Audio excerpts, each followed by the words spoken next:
তোমাদের ভাইয়া যখন আমার কাছে কোনো কিছু আবদার করে তখন আমার সারাদিন সেই কথা মাথায় ঘুরে যে কখন আমি সেটা তাকে করে দিব। নর্মালি ও আমার কাছে আমার আবদার করে না যে আমাকে এটা বানায় খাওয়াও, আমি সবসময় নিজের থেকে বানিয়ে বানিয়ে ওকে খাওয়াই। কিন্তু এবার সে নিজ থেকে বললো যে আমার স্যুপ খেতে ইচ্ছে করছিল, তো আমি বললাম এত রাতে কোথায় কিভাবে করবো, যে আমরা কালকে যাবো ইনশাআল্লাহ। কোথায় যাবো বলো, আমরা সেখানে যাবো।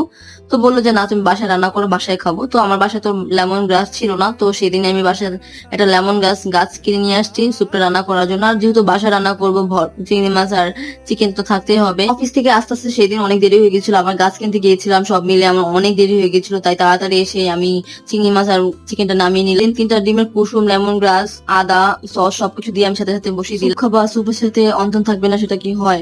আর এই যে স্যুপটাতে এত পরিমাণ চিকেন আর এত পরিমাণ চিংড়ি মাছ ছিল যেটা বলার বাইরে। আর খুবই মজা হয়েছিল, শুধু আমি রান্না করেছি তাই না, তোমাদের ভাইয়া বলছে পুরো রেস্টুরেন্ট স্টাইল হয়েছে।